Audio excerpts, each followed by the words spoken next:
Hello सांग मैंने नमस्कार मुझे स्वागत करुच्ची मो यूट्यूब चैनल ओडिया किचन को। आज आसतु बनैबा पिता शाग भजा।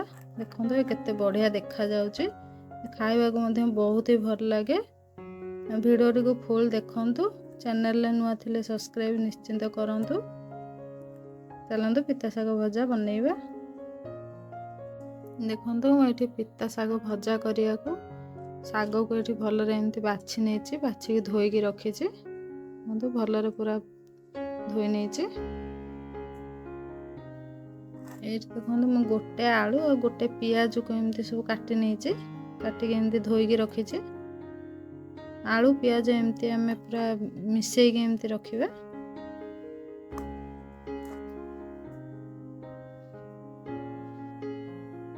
देखो मुझे कड़ाई बसई नहीं, कड़ाई आमर ये भलरे गरम हो गला।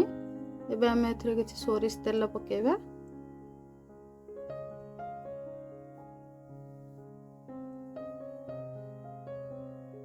देखो तेल आमर ये भलरे गरम हो गला। एबे मैं एथरे किछि जीरा पके नेबी।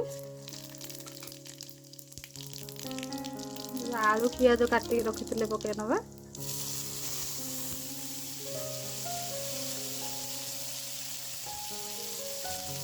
ये दुईटा कंचा लंका पका नहीं।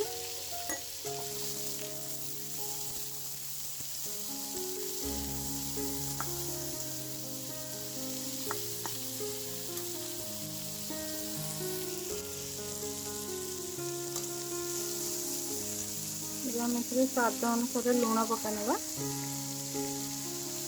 ये आम शाग भाजवा फिर मैं हलदी पकईनी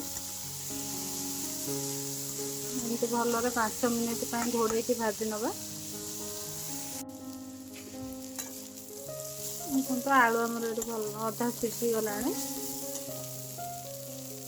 आम किसी टमाटर पके नवा।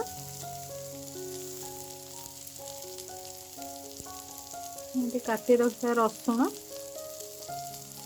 कटर रसुण काटी नहीं।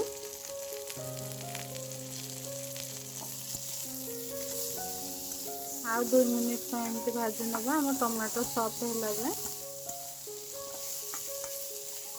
देखो एमती टमाटो और रसुण पकेले बहुत बढ़िया फ्लेवर आसे, भल बास्ना होची। पिता शाग भाजिला बेले एमती रसुण निश्चिंत पकातु, बहुत ही बढ़िया लगे। देखो आलू टमाटर आमर ये हो गला भलरे। एबे आम एथरे पिता शाग को पके नबा। देखो शाग को मुझे काटी नहीं पके नबा।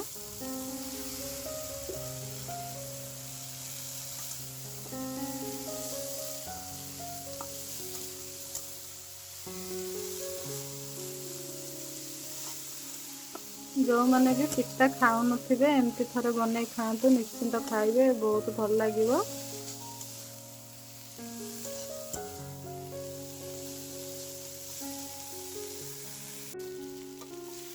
देखो पिता शाग भजा आमर ये पूरा हो गला। केते बढ़िया देखा जाउचे। आपण मानकु मो रेसिपी जदि भल लगी लाइक शेयर सब्सक्राइब करंतु।